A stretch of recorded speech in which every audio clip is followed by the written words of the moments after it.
तो हेलो मेरे प्यारे दोस्तों, एक बार फिर से स्वागत है आपका अपने YouTube चैनल वर्क्स वंडर्स में, जहां हम आज डिस्कस करने वाले हैं फाइनेंशियल रूल से रिलेटेड इम्पोर्टेंट क्वेश्चन आंसर के बारे में। और हमारा यह जो क्लास है वो रिलेटेड है GCC 2022 का जो मैनुअल है उसके रिलेटेड जो important question railway promotional exam में पूछे जाते हैं उनसे संबंधित है आज का हमारा ये क्लास। और इस सीरीज का हमारा ये आज का पहला क्लास है। तो जो लोग दोस्त हमारे चैनल पे नए हैं वो चैनल को कीजिए सब्सक्राइब। साथ ही हमारा वीडियो अगर आपको पसंद आ रहा है तो वीडियोस को लाइक करना ना भूलें। हमारे क्लास जो है रेलवे ग्रुप बी एग्जाम 2025 के साथ साथ सभी रेलवे प्रमोशनल एग्जाम के लिए भी इम्पोर्टेंट है। तो आइए शुरू करते हैं आज का हमारा फाइनेंशियल रूल से रिलेटेड पहला सवाल। तो सवाल शुरू करने से पहले दोस्तों आपको बताना है जीसीसी का फुल फॉर्म क्या है। आपको बताना है जीसीसी का फुल फॉर्म क्या है। तो आइए शुरू करते सबसे पहला क्वेश्चन है open tender shall mean. Open tender का मतलब क्या होता है? तो ओपन टेंडर का मतलब होता है the tenders invited in open and public manner and with adequate notice. मतलब वैसा टेंडर जो क्या हो, सभी के लिए ओपन हो, साथ ही साथ पब्लिक मैनर में मतलब न्यूज़पेपर में, वेबसाइट्स में एडिक्वेट नोटिस के साथ इशू किया जाए, इनवाइट किया जाए, उसे हम लोग क्या बोलेंगे? ओपन टेंडर बोलेंगे। ओपन एज पर जीसीसी जो है ओपन टेंडर का मतलब होता है the tender invited in open and public manner and with adequate notice. मतलब सूचना, पर्याप्त सूचना के आधार पर जो टेंडर पब्लिश किया जाता है उसे ओपन टेंडर कहते हैं। और ओपन क्या होता है? सभी के लिए एक समान होता है, इसमें कोई अनिवार्यता जो है नहीं लागू की जाती है। बढ़ते हैं अगले सवाल की तरफ। अगला सवाल है limited tender shall mean. Limited tender का मतलब क्या है? तो लिमिटेड टेंडर का मतलब है टेंडर इनवाइटेड फ्रॉम ऑल और सम कॉन्ट्रैक्टर्स। लिमिटेड बात बोल दिया गया। लिमिटेड का मतलब है क्या? कुछ ही लोगों से, कुछ ही कॉन्ट्रैक्टरों से जो है जब टेंडर इनवाइट किया जाता है या फिर सेलेक्टेड या फिर अप्रूव्ड जो लिस्ट होता है कॉन्ट्रैक्टर का रेलवे के द्वारा, उनके बीच जो है कॉन्ट्रैक्टर का जो कॉन्ट्रैक्ट है इनवाइट किया जाता है, तो उस केस में उसे हम लोग लिमिटेड टेंडर बोलते हैं। इसमें सारे लोग भाग नहीं ले सकते, इसमें सारे लोग पार्टिसिपेट नहीं कर सकते।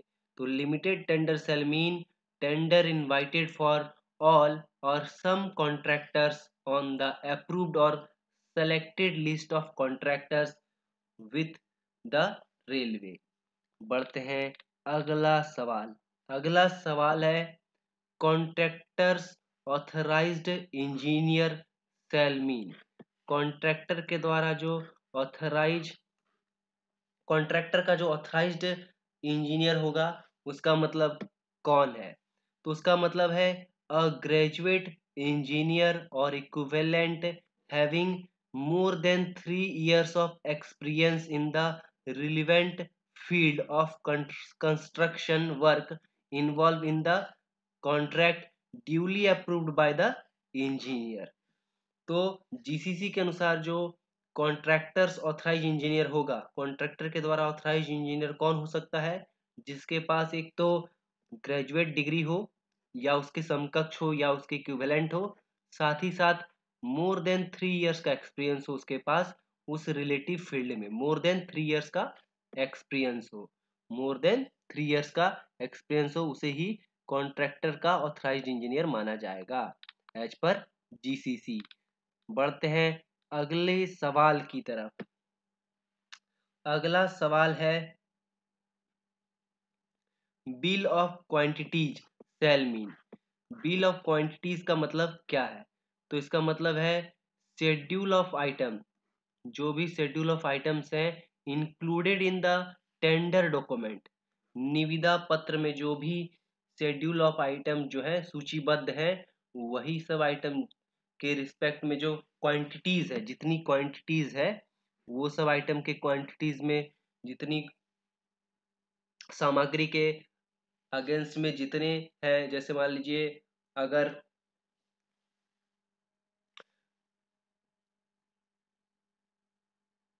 कोई सामग्री जितनी ही क्वांटिटी में है, तो वो कहाँ पे लिखा होगा?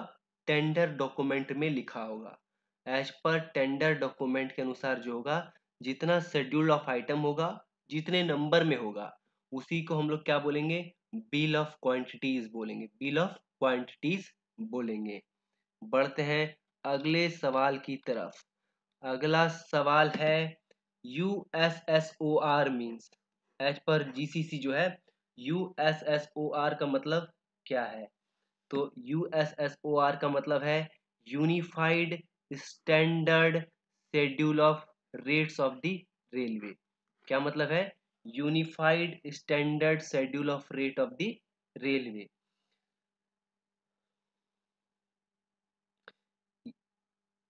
ये क्या है? ये रेलवे द्वारा इशू किया जाता है। ऑथराइज्ड जो अथॉरिटी है, चीफ इंजीनियर के द्वारा समय समय पर जो ऑथराइज्ड रेट इशू किया जाता है, शेड्यूल ऑफ रेट इशू किया जाता है, उसी को हम लोग शॉर्ट फॉर्म में क्या बोलते हैं? USSOR, unified standard schedule of rates of the railway. किसके द्वारा? ऑथोरिटी के द्वारा इशू किया जाता है। किस रेलवे अथॉरिटी के द्वारा? Chief engineer. चीफ इंजीनियर के द्वारा समय समय पर अलग अलग जो आइटम्स हैं, सामग्रियां हैं, उनके लिए क्या होता है? रेट इशू किया जाता है। उसी को जो है unified standard schedule of rates कहा जाता है। बढ़ते हैं अगले सवाल की तरफ। तो जो लोग दोस्त नए हैं चैनल पे, वो चैनल को कीजिए सब्सक्राइब। सब्सक्राइब करना ना भूलें, ताकि आपको लेटेस्ट नोटिफिकेशन मिलता रहे।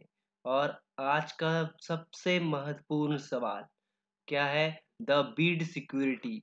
Beed security for work estimated to the cost up to 1 crore. तो बीड सिक्योरिटी क्या होगा? जब क्या हो, वर्क का एस्टिमेट 1 करोड़ तक हो, तो उस केस में क्या होगा? 2% of the estimated cost of the work. जितना कॉस्ट ऑफ वर्क है उसका 2% ही बिड सिक्योरिटी होगा। बिड सिक्योरिटी क्या है? जब भी कोई निविदा के लिए क्या करता है, निविदा करता जो है, निविदा भरता है, यानी टेंडर भरता है, तो टेंडर भरते समय क्या किया जाता है? एक राशि जमा की जाती है, जिससे उसका टेंडर से रिलेटेड जो इंटरेस्ट है उसका पता चल पाए। उस केस में जो शर्त रखी जाती है बिड सिक्योरिटी की, वो कितना होता है? वो होता है 1 करोड़ तक की जो बिड होती है, 1 करोड़ तक का जो टेंडर होता है, उस केस में 2% of the estimated cost of the work. जितना कॉस्ट ऑफ द वर्क है उसका 2% होगा, अप टू 1 करोड़। बढ़ते हैं अगले सवाल की तरफ। अगला सवाल है the bid security for work estimated to the cost more than 1 crore. अगर क्या है, अगर किसी काम का जो एस्टिमेटेड कॉस्ट है वो क्या हो?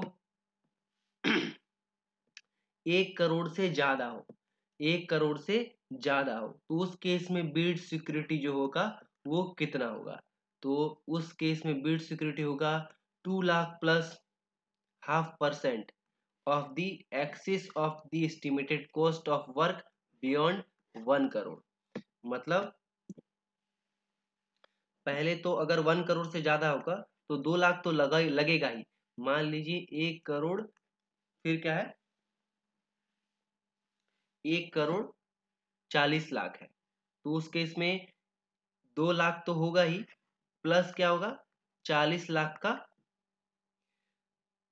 0.5% जो है वो हो जाएगा। 40 लाख का 0.5% जो है वो हो जाएगा टोटल बिड सिक्योरिटी। अगर किसी भी कॉस्ट का जो वर्क एस्टिमेटेड कॉस्ट जो है 1 करोड़ से ज्यादा है तब। बढ़ते हैं अगले सवाल की तरफ। अगला सवाल है the bid security shall be rounded off. तो बिड सिक्योरिटी जो होगा वो नियरेस्ट टू द 100 रुपीज जो होगा वो राउंडेड होगा। मान लीजिए कोई वर्क जो है उसका बिड सिक्योरिटी का जो मनी निकलता है वो निकलता है 20,000 20,000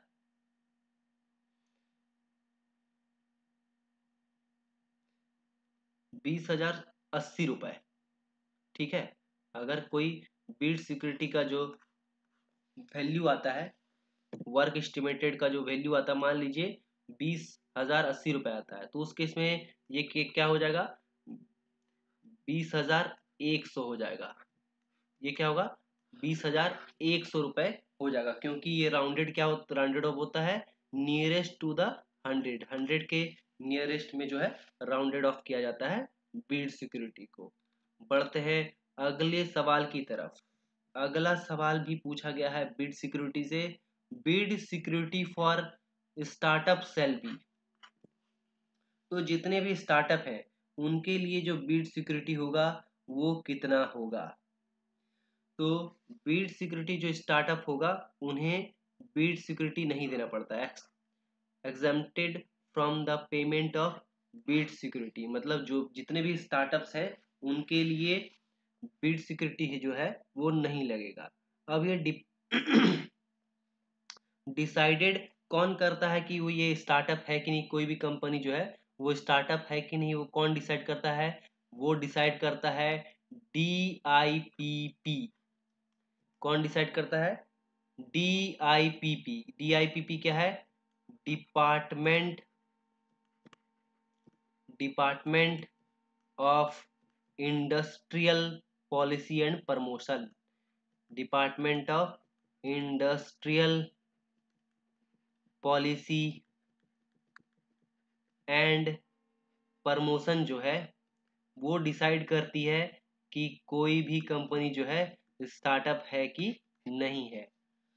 बढ़ते हैं अगले सवाल की तरफ। अगला सवाल पूछा गया है bid security for labour cooperative society shall be. तो बिड सिक्योरिटी जो होगा वो लेबर कोऑपरेटिव सोसाइटी के लिए कितना होगा। तो इसका सही आंसर हो जाएगा ओनली 50% ऑफ नॉर्मल वैल्यू।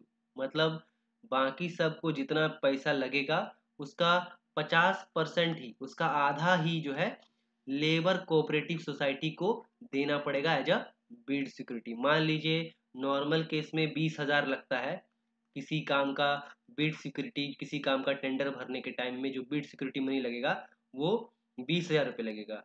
पर अगर वो लेबर कोऑपरेटिव सोसाइटी होगा तो उस केस में उसे मात्र 10,000 ही देना पड़ेगा। मात्र कितना देना पड़ेगा 10,000 रुपये ही देना पड़ेगा। बढ़ते हैं अगले सवाल की तरफ। अगला सवाल है the tenders the tenderer shall keep the offer open for a minimum period of dash days from the date of the closing of the tender।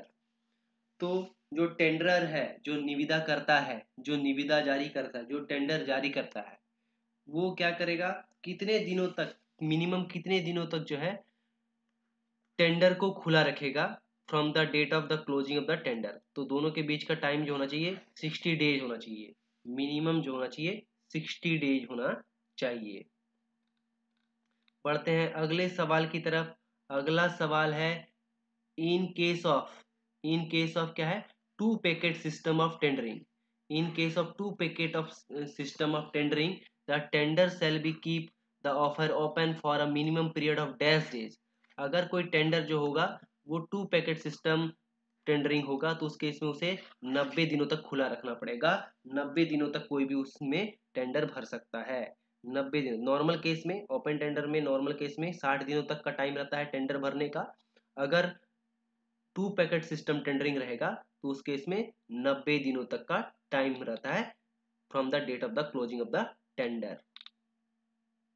बढ़ते हैं अगले सवाल की तरफ। तो जो लोग दोस्त हमारे चैनल पे नए हैं वो चैनल को कीजिए सब्सक्राइब, साथ ही अपना प्यार और सपोर्ट बनाए रखने के लिए वीडियोस को लाइक करना ना भूलें। बढ़ते हैं अगले सवाल। अगला सवाल है टेक्निकल एलिजिबिलिटी क्राइटेरिया से। अगला सवाल क्या है? टेक्निकल एलिजिबिलिटी क्राइटेरिया से टेंडरर का। तो कोई भी टेंडर जो है, जो टेंडर भरेगा उसके लिए जो टेक्निकल एलिजिबिलिटी क्राइटेरिया होना चाहिए वो क्या होना चाहिए? उसे सबसे पहले 3 सिमिलर वर्क होना चाहिए, each costing not less than the amount of equal of 30% of advertised value. जितना वैल्यू का काम निकलेगा उसका 30% का जो वैल्यू होगा उतने वैल्यू का काम किया होना चाहिए। कितने काम? 3 काम। उस तरह के टोटल 3 जो है सिमिलर नेचर के वर्क जो है किए होने चाहिए। कितना वैल्यू का? जितना वैल्यू का एडवर्टाइजमेंट निकला है उसका 30%। कितने ड्यूरेशन के अंदर? 7 ईयर्स। 7 ईयर्स। एक माह पहले, मान लीजिए टेंडर निकला अभी दिसंबर में, तो इससे पहले नवंबर तक जो है उसे क्या दिखाना पड़ेगा कि उसने 3 जो है सिमिलर नेचर के काम किए हैं, जिसका जो टेंडर वैल्यू है वो 30% है जो एडवर्टाइज वैल्यू से। मतलब जितना का एडवर्टाइजमेंट वैल्यू का टेंडर निकला है उसका 30%। अगर ये नहीं है तो 2 सिमिलर वर्क होना चाहिए, 40% ऑफ द एडवर्टाइजर। जो एडवर्टाइज वैल्यू है टेंडर का उसका 2 सिमिलर काम होने चाहिए। अगर किसी के पास 1 सिमिलर ऑफ वर्क है जिसका जो वैल्यू है अमाउंट का वो 60% है, तब भी क्या है? वो टेंडर भर सकता है। तो इन तीनों ही केस में क्या है? वो टेक्निकली एलिजिबल हो जाएगा टेंडर भरने के लिए। यहीं अगर जो कंपोजिट वर्क होगा तो उसके लिए जो टेक्निकल एलिजिबिलिटी होगा उसमें क्या जुड़ जाएगा? हर एक आइटम के लिए ईच कंपोनेंट वाला जो एक बात है वो जुड़ जाएगा, बाकी सब सेम रहेगा। मतलब 30% ऑफ द एडवर्टाइज्ड वैल्यू होना चाहिए, 3 similar nature of work of 30% of advertisement value for each component. यहाँ पे पिछले वाले काम में वो नहीं था। अगर ये कंपोजिट वर्क हो जाएगा तो ईच कंपोनेंट में लग जाएगा। कंपोजिट वर्क का है जहाँ पे क्या है, जैसे एसएनटी का, इंजीनियरिंग का या फिर इलेक्ट्रिकल का, जहाँ पे क्या है हायर सेफ्टी देखा जाता है, तो उस केस में क्या होता है हर एक कंपोनेंट से रिलेटेड जो उसके पास होना चाहिए वो काम होना चाहिए। अगर 3 साल का नहीं नहीं 3 सिमिलर वर्क नहीं है, 2 सिमिलर वर्क है, तो 40% ऑफ द एडवर्टाइज वैल्यू होना चाहिए for each component of the tender. अगर किसी के पास 1 सिमिलर वर्क है, 60% of the advertise value for each component, तब भी वो क्या कर सकता है? कंपोजिट वर्क के लिए अपना टेंडर भर सकता है कोई भी टेंडर। बढ़ते हैं अगले सवाल की तरफ। अगला सवाल है no technical and financial credential are required for the tender having advertisement value of ₹2 dash. बहुत ही इंपॉर्टेंट सवाल है, वीवीआई सवाल है। क्या बोला गया है कि कोई भी टेक्निकल या फिर फाइनेंशियल क्रेडेंशियल नहीं चाहिए। किस केस में? कौन से टेंडर के केस में? वैसे सभी टेंडर के केस में जिसमें जो टेंडर वैल्यू जो होगा, एडवर्टाइजमेंट वैल्यू होगा वो 50 लाख तक होगा, उस केस में जो होगा कोई भी टेक्निकल या फिर फाइनेंशियल क्रेडेंशियल नहीं चाहिए।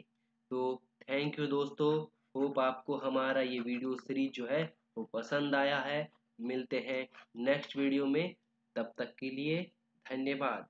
हाँ, सब्सक्राइब करना ना भूलें। साथ ही आपको हमारा ये वीडियो सीरीज पसंद आ रहा है तो लाइक और शेयर करें।